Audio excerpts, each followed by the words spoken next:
일본에서 존경받는 크리스찬 기업인이었던 마사시다 고노케라는 분이 계십니다.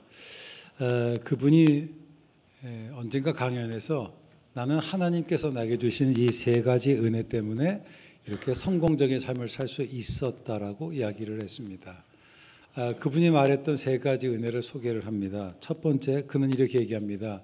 나는 먼저 가난한 가정에서 태어났다.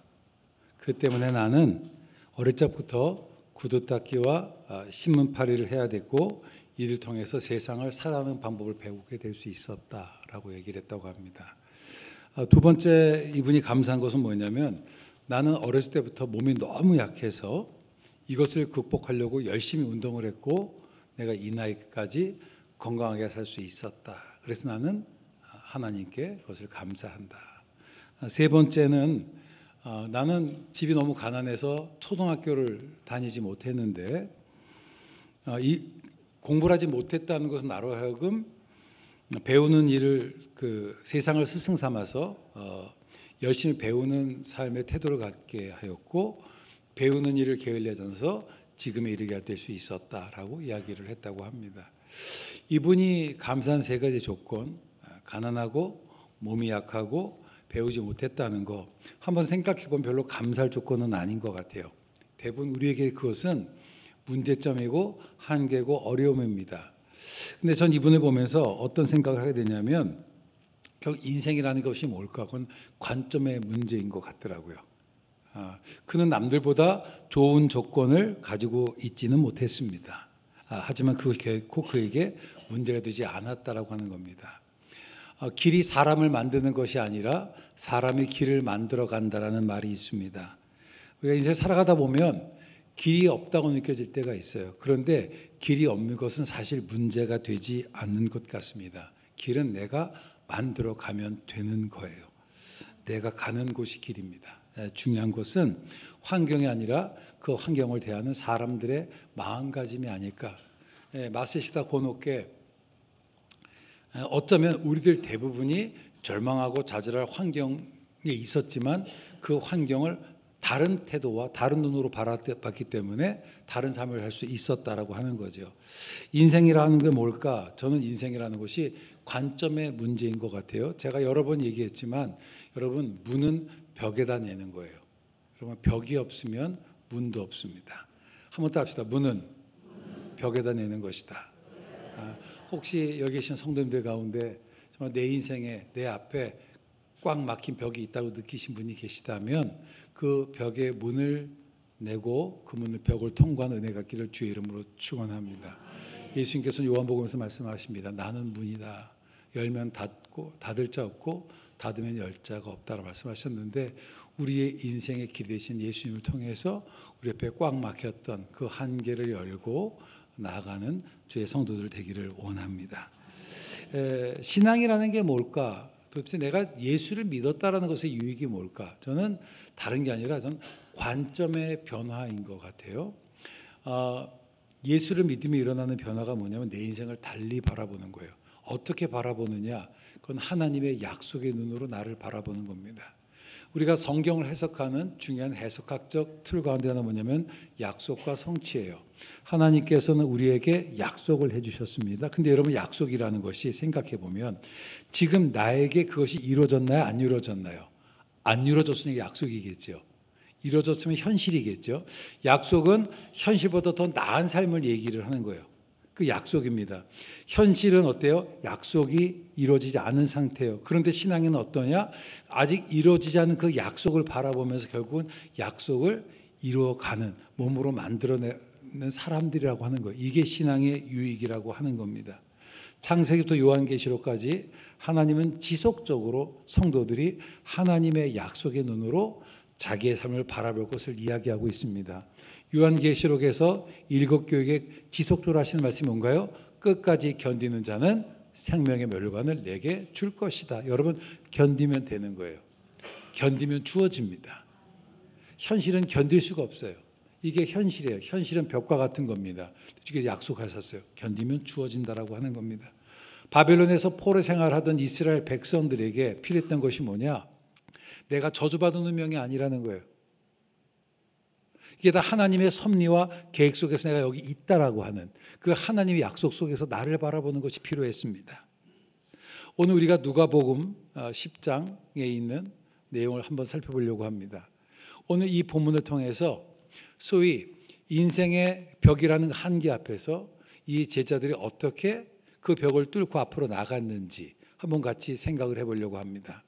오늘 우리가 살펴보는 누가복음 10장 내용은 아마 여러분이 신앙생활하면서 한두 번쯤은 읽어보거나 설교 시간에 들어봤을 법한 본문입니다. 특별히 많은 목회자들이 언제 이 본문을 사용하냐면 선교 주일 때 이 본문을 사용을 해요. 그런데 우리가 조금 더 한번 관심 있게 이 성경을 살펴보면 이 본문은 교회의 선교적 사명을 이야기하겠으나 그보다 더 중요한 사실 우리에게 가르쳐주기 위해서 저는 기록됐다라고 봅니다. 우리 1절과 2절 말씀 한번 성경 한번 같이 볼까요? 자, 누가복음 10장 1절과 2절입니다. 한번 같이 읽습니다. 1절과 2절 시작. 그 후에 주께서 따로 70인을 세우사 친히 가시려는 각 동네와 각 지역으로 둘씩 앞서 보내시며 이르시되 추수할 것은 많되 일꾼이 적으니 그러므로 추수하는 주인에게 청하여 추수할 일꾼들을 보내주소서 하라라고 되어 있습니다. 자, 여기서 본문의 이야기는 어떤 배경이냐면 예수님께서 이제 이스라엘 전역에 전도 여행을 가시는데 예수님께서 가시기 전에 먼저 제자들 70명을 부르셨습니다. 그리고 둘씩 짝을 지어서 35팀을 지금 이스라엘 전역에 보내는 거예요. 보내면서 하셨던 말씀 1절에 뭐라고요?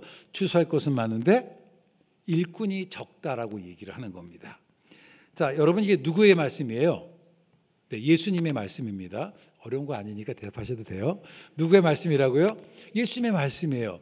자, 언제 말씀하셨습니까? 제자들을 파송할 때 하셨어요. 그렇죠? 제자들 보내실 때 하셨던 말씀이에요. 근데 예수님께서 제자들을 보내시면 뭐라고 얘기하는 겁니까?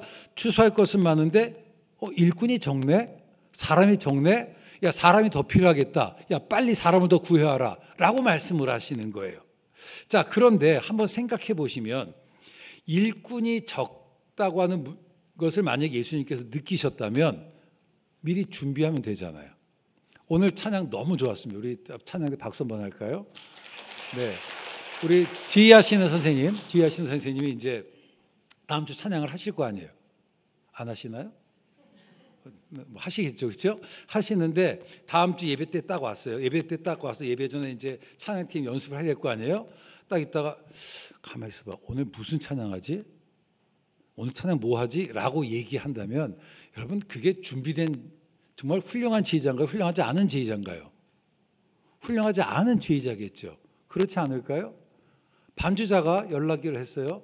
지휘자 오늘 제가 사정이 있어서 제가 이 다음 주에 교회를 못 갑니다라고 얘기를 했어요. 그러면 이 지휘자는 어떻게 해야 돼요? 반주자를 구해야 되잖아요. 그런 예배 때 딱 와서 야 큰일 났다. 우리가 반주자가 없다. 어떡한다. 라고 얘기하면 여러분 그 지휘자가 유능해요? 무능해요? 무능하겠죠.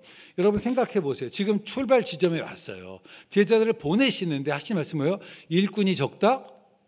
아니 제자들이 가자고 한 거 아니잖아요. 예수께 부르신 거잖아요. 기껏 다니자 하신 말씀 뭐예요? 야 일꾼이 적다? 그러면 당신이 부르면 되지? 한번 생각해 보세요. 전쟁 앞에서 이제 전쟁이 벌어집니다. 전쟁이 딱 벌어지는데 전쟁 당일날 이 지휘관의 말이 뭐냐면 야 큰일 났다. 우리 총알이 없다. 야 우리 포탄이 없다. 이거 안 되겠는데? 야 빨리 군단에 연락해서 보급부에 연락해서 지금 총알을 보내달라. 포탄을 보내달라. 당장 지금 전쟁터에 나가야 되는데 여러분 그럼 이게 유능한 지휘관인가요? 무능한 지휘관인가요? 제가 너무 어려운 얘기 하나요 지금? 우리가 예수님이가 너무 좋게 보지만 생각해 보면 이상하잖아요. 지금 제자들을 보내시면서 말씀이 뭐예요? 더 흥미로운 건 뭐냐면 3절에 내가 너희를 보내는 것이 뭐라고 얘기해요?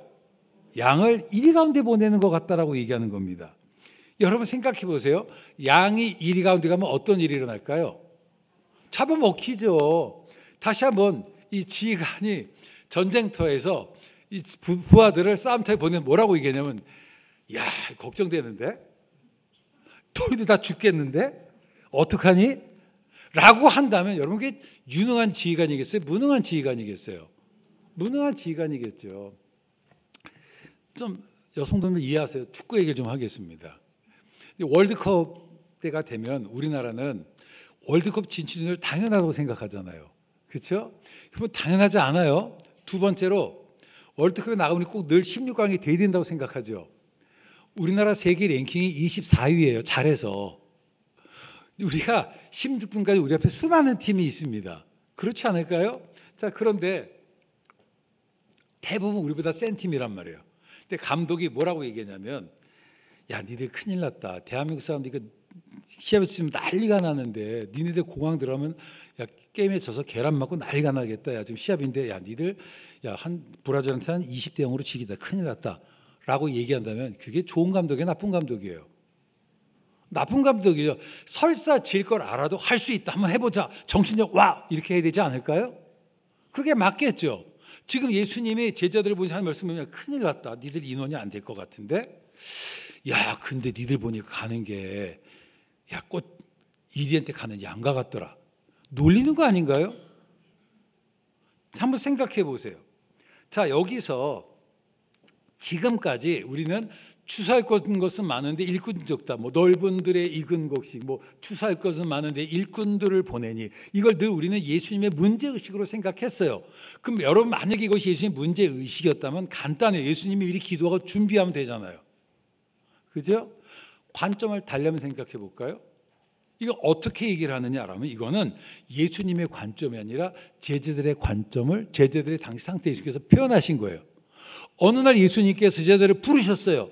갑자기 영문 없이 따라왔는데 뭐라고 얘기해요? 내가 너희들을 보낸다라고 얘기하는 거예요. 제자들이 말문이 턱 막혔어요. 아니 갑자기 내가 어떻게 가? 지금 이 일들을 감당하기에 우리는 턱도 부족한데 사람이 더 있어야 되지 않을까? 내가 또 준비해야 되지 않을까? 이런 고민이 있었을까 없었을까요? 있었던 거예요. 그 제자들의 심정을 이야기를 하는 겁니다. 예수님께서 온 이스라엘 전역에 다니면서 천국 복음을 전파라고 하셨는데 제자들의 보기에는 내가 그 일을 감당할 만한 자신이 없었어요. 아직 준비가 안 됐다고 생각한 거예요. 나에게 그런 역량이 없다고 생각했던 거예요. 그래서 손이 부족해. 누구라도 와서 도와줬으면 좋겠어. 어떡하지? 지금 가라고 하는데 그 제자들의 심정을 대변한 거예요. 예수님께서 가라고 하니까 어쩔 수 없이 가기는 하는데 안 될 것 같은 그들의 마음들. 그들이 감당해야 될 일은 너무 크고 그 일들에 비해 자기가 너무 작아 보이는, 그들이 해야 될 일은 벽과 같고 나는 마치 그 벽 앞에 서 있는, 한계 앞에 서 있는 그런 자기들의 모습들을 예수께서 설명한 거예요. 주실 것은 많은데 일꾼이 적다고 생각하지? 그렇지? 그래? 야, 내가 너희를 보내는 게 양을 이리 가운데 보내는 것 같아. 여러분 생각해 보세요. 예수님을 성경은 선한 목자라고 그래요. 예수님께서 선하세요? 선하지 않으세요? 그것도 모르시는군요. 물어보면 대답하셔야 돼요. 선하세요? 안 선하세요? 선하세요. 선하신 분이시잖아. 여러분 부모가 자식을 이리 가운데 보내요? 안 보내요? 정상적이라면. 그렇죠? 안 보내는 게 맞죠? 근데 예수님께서는 비정상적인가? 제자들을 이리 가운데 보낸단 말이에요. 우리도 알아요. 상식적으로 이리 가운데 양이 가면 먹히는 거 안단 말이야. 알면 왜 보내요? 안 보내야 되지 않나요? 적어도 부모라면 내가 대신 가지 않나요? 그게 맞는 거잖아. 안 보내야 되잖아요. 근데 예수께서 말씀하신 게 뭐라고 그래요? 내가 너희를 보냄이 양을 이리 가운데 보내는 것 같다. 이게 뭘까? 제자들의 심정인 거예요. 예수님께서 가라고 해서 가기는 가는데 마치 그 현실이 이리 가운데 끌려가는 양과 같은 거예요. 도살장에 끌려가는 송아지 같은 거. 내가 가면 분명히가 안 될 텐데, 백전백패할 텐데, 이거 망신당할 텐데, 이거 어떡하지? 하는 그들의 심정을 대변한 거라고 하는 거예요. 양이 이를 이겨요? 못 이겨요? 못 이깁니다. 이것이 우리의 염려예요. 늘 우리는 그럽니다. 현실의 장기 앞에 늘 나는 작게 여겨요. 세상은 이리 같고 나는 양 같은 거예요. 누가복음 10장과 병행되는 구절이 마태복음 10장, 여러분 성경 읽으실 때 읽다 보면 병행 구절이 있어요. 그걸 같이 보는 게 되게 도움이 됩니다. 근데 마태복음 10장에 보면 예수님께서 제자들을 보내요. 내가 너희를 보냄이 마치 양을 이리 가운데 보낸 것 같다 라고 하신 이후에 뭐가 나냐면 두려워 말라라고 얘기하세요. 이해가 되시겠어요? 무슨 말입니까? 제자들은 자기들의 현실이 이리 가운데 양과 같았어요. 근데 예수님께서 말씀하셔요. 두려워하지 말라 이거예요. 자, 왜 두려워하지 말라고 하셨을까? 이 말은 뭐냐면 이 앞에 가는 양과 같이 두려워하는 제자들을 격려하게 하기 위해요. 양은 이리를 이길 수가 없습니다. 이게 우리의 인식이고 현실이에요. 근데 여기에 숨겨진 뜻이 있어요. 그게 뭔지 아세요? 여러분, 예수님께서 제자들에게 하셨던 말씀, 내 두려워 말라, I will be with you. 내가 너와 함께 하겠다. 여러분, 양이 이리 가운데 가면 우리가 생각에는 양이 이리한테 먹힐 것 같죠? 안 먹혀요. 오히려 이리를 이길 수 있습니다. 그것을 가르쳐주기 제자들을 보내신 거예요. 이해가 되시겠습니까? 이 세상에 이리 때가 없는 게 아니에요. 여러분들이 자녀를 키우시면 자녀들이 웬만하면 어려움 없이 살아가기를 원하잖아요. 그렇죠? 근데 여러분 그거 아세요? 아이들이 어차피 살아가면 어려움은 겪게 돼 있어요. 그게 현실이에요. 그 아이들에게 너 인생은 그림과 같다 아름답다라고 얘기할 것이 아니라 오히려 현실을 보여주고 그 현실을 극복할 수 있도록 그 역량을 길러주는 게 우리가 해야 될 일이 아닐까요? 여러분, 시합이 힘들까요? 훈련이 힘들까요? 훈련이 힘들어요. 훈련이 훨씬, 저는 고등학교 때 운동을 했어요. 시합은 쉬워요. 가서 시합 딱 3분 시합하면 돼요. 근데 훈련은 엄청 뛰고 엄청 맞고 엄청 굴러요. 그런데 여러분, 훈련이 힘들면 시합이 쉽더라고. 훈련이 쉬우면요, 시합은 어려워요. 그렇지 않을까요? 여러분, 이 세상에 이길 데가 없는 게 아니에요. 세상이 만만한 거 아니에요. 근데 주님께서 말씀해요. 가라고. 너희는 가서 모든 족속으로 제자를 삼으라고 말씀을 하시는 거예요. 쉬운 거 아니에요. 어려운 거 알아요. 그 현실은 뭐냐? 세상은 이리 갖고 우리는 양 같다니까요. 안 될 것처럼 느껴진다니까요. 그러나 주님 뭐라고 그래요? 하나님을 믿고 이리가 같아가 세상 속에 들어가라고 하는 거예요. 그리고 그 속에 들어서 이리 와서 이기라는 게 주님의 뜻이라고 하는 겁니다. 여기 계시는 성도님들, 저랑 연배가 비슷하신 분들은 한국교회 흥망성쇠를 경험했던 분들 아닌가요?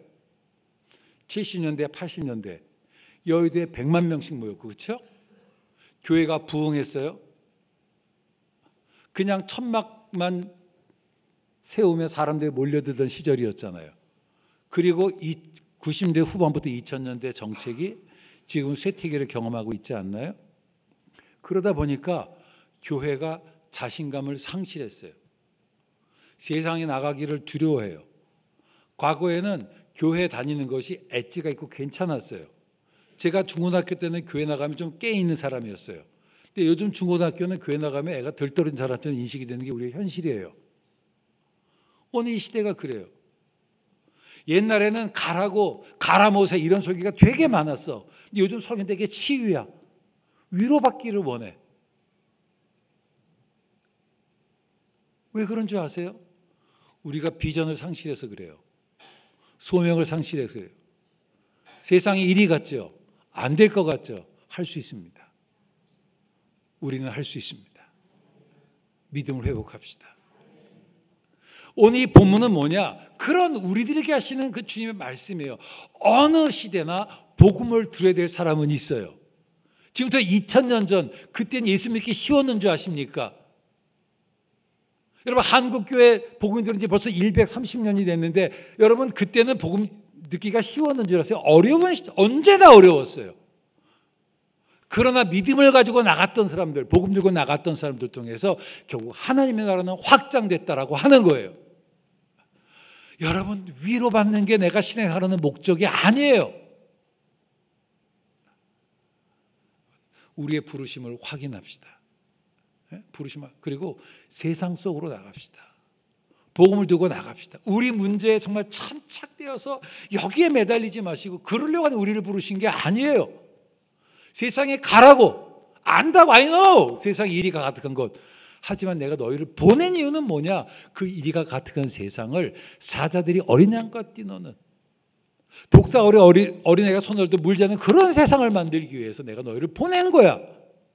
이 세상을 하나님 나라로 만들기 위해 우리를 보내신 거예요. 우리가 이곳에 나온 이유가 거기에요. 여러분, 우리가 위로받기 위해서 나오는 것이 아니라 도전받기 위해서 나오는 거예요. 우리의 소명을 확인하기 위해서 나오는 겁니다. 이것이 우리가 신앙생활하는 이유예요. 여러분, 세상을 변화시키려면 세상 속에 들어가야 돼요. 용기를 가집시다. 이것을 그들로 확인시키기 위해서 그 다음에 4절에 뭐라고 그래요?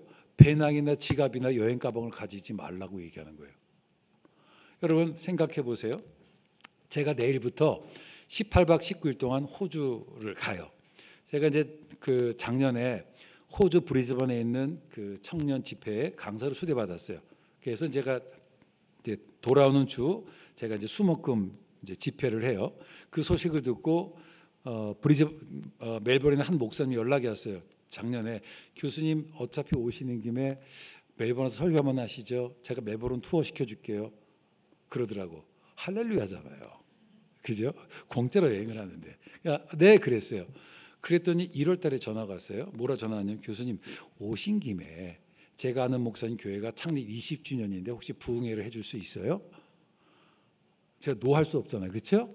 네, 제가 금요일 날 집회가 끝났는데 토요일 날 주일 날 설교를 해요. 그래서 네, 그랬어요. 그랬더니 2월 달에 또 연락이 왔어. 오신 김에 멜버른에 청년 연합 집회를 했으면 좋겠어요. 어떻게 해야 돼요? 또 네 했어요.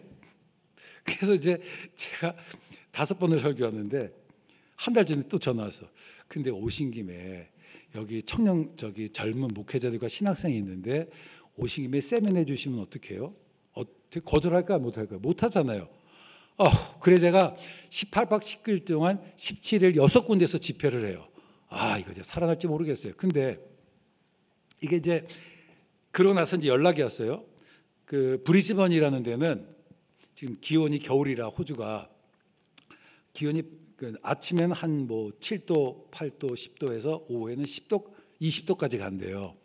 그래서 이제 옷 준비하다가 어제 이제 멜버른에 있는 목사님 전화 드렸어요. 제가 거기가 온도가 어떻게 되나요? 한 낮은 20도 가고 그랬더니 교수님 여기는 낮 최고 온도가 10도예요라고 얘기하는 거예요. 온도가 달라. 그러니까 이게 여러분 낮 최고 온도 20도와 10도의 옷이 다르잖아요. 그래서 옷을 막 쌌어. 근데 제가 성격이 좀 그래요. 준비가 과해요. 제가 ISTJ 스타일이라 준비를 해야 되거든요. 제가 영국 유학 중에 있어요. 런던에 있었는데 한국인 단체 관광객들이 와가지고 아주 좋은 식당에 들어가서 배낭 입고 막 음식을 먹더라고. 전 그게 너무 싫었어요. 어디 여행 가시면 그러지 마세요. 여러분, 좋은 식당 가 있는데 중국 사람이 등산복 입고 와서 막 밥 먹고 떠들면 좋아 보여요? 안 좋아 보여요? 그 사람들도 여러분 그렇게 봐요. 그래서 어디 외국에 가면 놀러 가도 항상 세미 정장을 가져가요. 그러니까 제가 운동화 하나 가져가고 구두 하나 가져가죠. 그렇죠? 비행기 탈 때 발 입으니까 슬리퍼 하나 가져가죠. 등등에 제가 보통 어디 가면 진짜 참 이상하긴 한데 신발이 4켤레예요. 그리고 이제 뭐 설교를 하다 보면은 설교하고 밥을 먹을 때 옷을 못 갈아입잖아요. 그 와이셔츠에 김치 국물이 떨어질 수도 있잖아. 그러니까 제가 항상 늘 스페어를 더 가져가다 보니까 제가 붙이는 짐이 2개예요. 기내용 캐리어 말고 짐이 많아.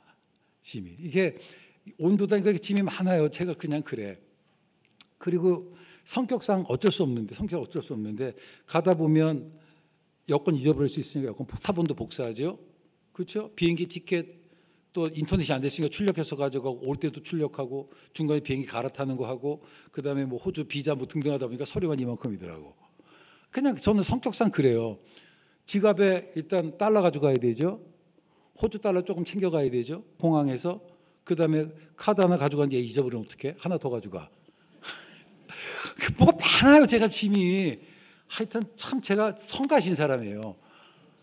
근데 예수님께서 지금 저에게 뭐라 말씀하시면 너 지금 호주 가지 사역하러. 지갑 가져가지 마. 너 옷도 가져가지 마. 너 신발 한 켤레면 돼. 우와, 여러분이 어디 여행을 가시는데 3주를 가시는데 옷 한 벌 여보 안 가져가실 거예요? 대답도 안 하시네.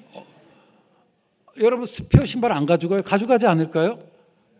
아이, 드라이도 여성분들 따로 가져가시잖아. 호텔에 있어도. 짐이 많아요. 그렇지 않나요? 근데 지금 제자들이 뭐라고 말씀하시는 거예요? 전대 가져가지 말라, 여보로 가져가지 말라, 신발 가지고 말라. 황당할까요? 안 황당할까요? 황당하겠죠. 지금 이 말의 의도가 뭘까요? 내가 해준다는 거라고. 주님, 사람이 부족해요. 안 될 것 같아요. 너 안 될 것 같아? 오케이. 신발도 가져가지 마. 지갑도 가져가지 마. 여보로도 가져가지 마. 이 무슨 황당한 소리예요. 가끔 성경에 있다 보면 예수님께서 마치 옛날에 사후정실이처럼 뚱따지 같은 소리만 하시더라고. 1, 2, 3, 4절 읽다 보면 이게 다 맥락이 안 돼요. 이해가 안 되는 내용이라고. 근데 왜 그러셨을까? 간단해요. 내가 한다는 거예요. 인생은 내가 하는 게 아니라 하나님께서 하십니다. 우리는 전쟁하기 위해선, 추수하기 위해서, 하나님 일을 하기 위해선 이것도 필요하고 저것도 필요하다고 얘기하는데 주님께서 말씀하시기에 필요 없다는 거예요. 그냥 가라는 거예요. 우리는 없다고 얘기하는데 주님은 가져가지 말라는 거예요. 제가 영국에서 유학 중에 있을 때 아주 흥미로운 광고 하나를 봤어요. 도요타 자동차에 야리스라는 그 차가 있어요. 야리스가 우리나라의 티고 같은 작은 차예요. 선전을 어떻게 하냐면 조그만 차가 쫙 와요. 그 유럽은 주로 해치백 5도어거든요. 뒷문을 딱 열었더니 갑자기 조그만 거 안에 코끼리가 쑥 나와요. 그러니 뭐라면 small, big 그러더라고. 아, 너무 감동적이었어요. 따라서 small, big. 우리는 작지만 큰 자예요. 스스로 작다 여기는 이 제자들에게 예수님 그들이 얼마나 큰지 가르쳐주고 싶었어요.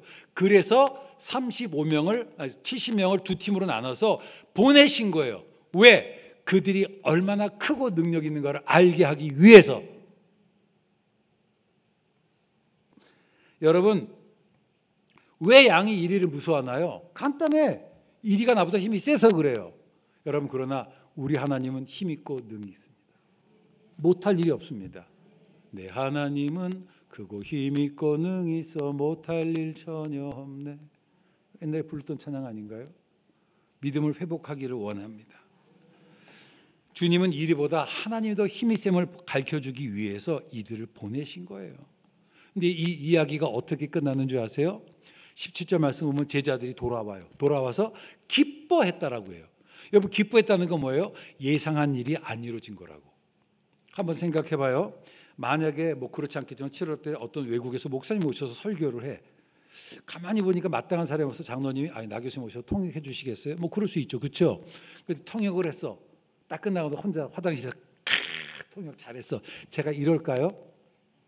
물론 그러겠지. 근데 안 그럴 것 같아요. 저도 그래도 8년 동안 외국에서 물을 먹은 사람이잖아. 그렇죠? 김사 목사님 죄송합니다. 근데 우리 김 목사님 통역을 했어. 누구도 김 목사님 통역할 거라 생각 안 하고 본인도 안 했을 거라고. 근데 어느 하나님께 은혜 주셔가지고 통역 은사를 주셨네. 통역을 잘했어. 그럼 우와 이러지 않을까요? 예상한 일이 일어나지 않았을 때. 그렇죠? 제자들은 그런 일이 일어나고 생각도 못했던 거예요.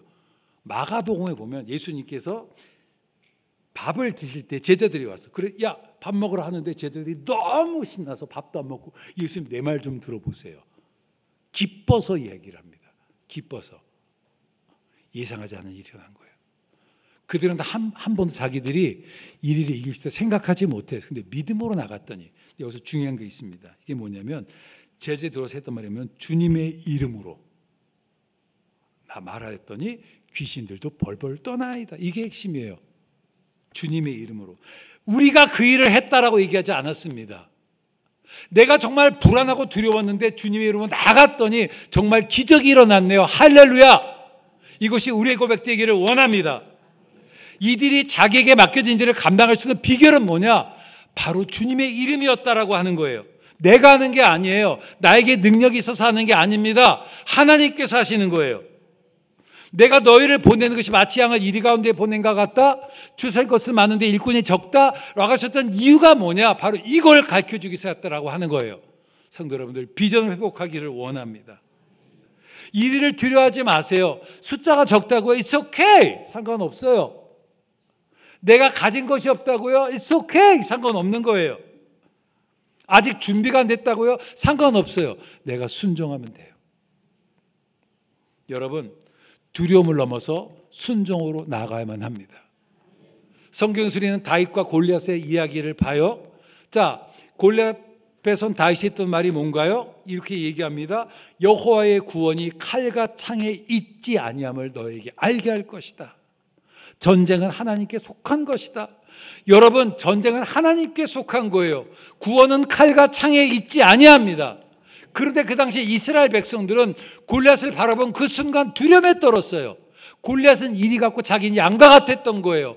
골리앗이 갖고 있는 창과 칼이 자기에게 없었습니다. 그래서 두려웠던 거라고.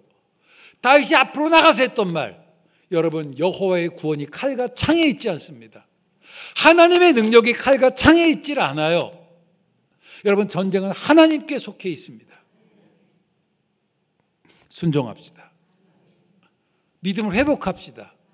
앞으로 나아갑시다. 여러분, 그거 아세요? 이스라엘 백성들이 시내산에서 가데스 바네아까지 신명기 1장 10절 말씀 보면 10하루길이었어요. 그리고는 가나안 땅에 들어가는 거였어요.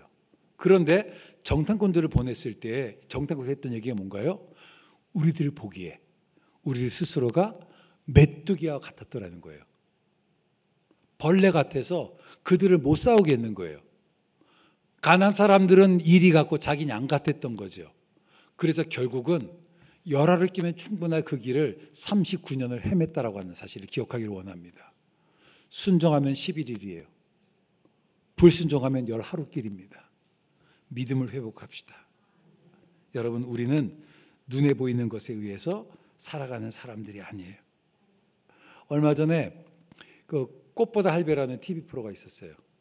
그렇죠? 거기서 이순재라고 하는 그 배우분 별명이 뭔지 아세요? 직진 순재라고. 막 무조건 그냥 고잖아요. 그렇죠? 앞으로 나가는. 언젠가 어느 기자가 이순재 배우에게 물어봤어요. 삶이 뭐냐 그랬더니 삶은 거침없이 직진하는 것이다. 여러분, 삶은 거침없이 직진하는 거예요. 믿음은 거침없이 직진하는 거예요. 앞으로 나아갑시다. 다시 고백했던 것처럼 내가 주를 의뢰하여 적군을 향해 달리며 담장을 뛰어넘나이다. 이것이 우리 삼일교회 고백이 되었으면 좋겠어요. 여러분, 다시 소명을 회복하고 세상에 들어갑시다. 이리와 싸웁시다. 이리를 물러칩시다. 이게 우리가 해야 될 사명이라고 하는 겁니다. 여러분, 우리는 현실이 아니라 약속을 붙들고 살아가는 사람들이에요. 찬송 350장 보면 이런 가사가 있어요. 믿음이 이기네, 믿음이 이기네, 주 예수를 믿음이 온 세상이 이기네. 아멘. 우리 한번 이 찬송 가사 한번 불러볼까요? 357장. 주 믿는 사람이 일어나.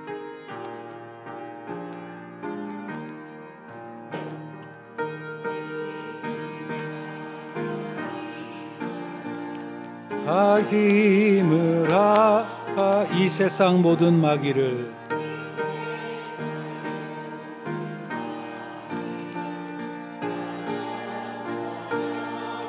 저 앞에 오는 적군을 저 앞에 오는 적군을 다 싸워 이겨라. 주 예수 믿는 힘으로 온 세상이 믿음이 이기네,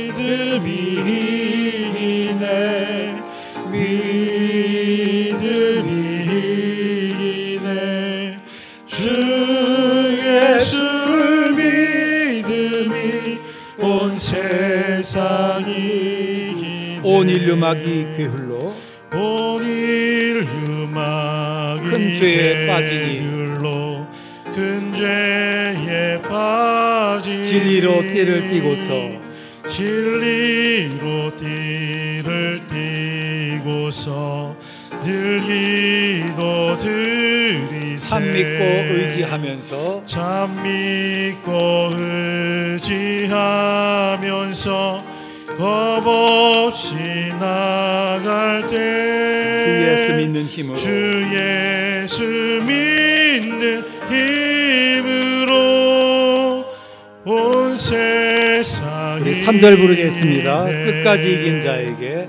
끝까지 이긴 자에게 흰 옷을 입히고 또 영생복을 주시니 또 영생복을 주시니 참 기쁜 일일세. 이 어두운 세상 지나서 저 천성 가도록 주 예수 믿는 힘으로 온 세상이 믿음이 이기네. 믿음이 이기네. 믿음이 이기네. 주 예수를 믿음이 온 한 번 더 합시다. 믿음이 이기네. 믿음이 이기네. 믿음이 주 예수를 믿음이 주 예수를 믿음이 한 번만 더 합시다. 고백하면서 믿음이 이기네.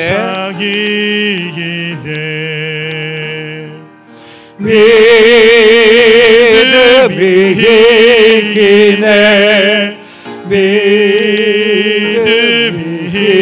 이기네. 주 예수를 믿음이 온 세상이 이기네. 아멘. 여러분 그렇습니다. 믿음이 이겨요. 주 예수를 믿는 믿음이 온 세상을 이길 수 있습니다. 저는 오늘 설교 제목이 무능한 제자를 사용하시는 바보 같은 예수님. 바보 같은 스승과 무능한 제자예요. 저는 예수님이 바보 같아서 너무 좋습니다. 나보다 더 잘난 사람을 사용하시는 게, 나보다 재주 많은 사람 사용하시는 게 훨씬 더 쉬움에도 불구하고 그런 우리를 사용하시는 주님이 너무 좋습니다. 그런 바보 같은 주님이 너무 좋습니다. 일꾼을 부르시면서 준비가 되지 않았어도 주님 나를 써주세요 하면 사용해 주시는 주님이 너무 좋아요. 준비가 되지 않았어도 주님 나가겠습니다 하면 사용해 주시는 주님이 너무 좋습니다. 여러분 우리의 구주이시며 스승 대 주님을 바라봅시다. 그리고 주님께서 제자들을 파송하셔 하셨던 그 말씀을 나에게 하시는 말씀으로 받아들입시다. 우리 세상 속으로 들어가는 우리 삼일교회 성도들 됩시다. 세상 속에 들어 세상을 변화시키는 우리 삼일교회가 됩시다. 믿음을 회복하기를 원합니다. 주님의 이름이면 귀신들도 벌벌 떠나이다. 이 기적 같은 이야기를 이 세상 속에 들려줍시다.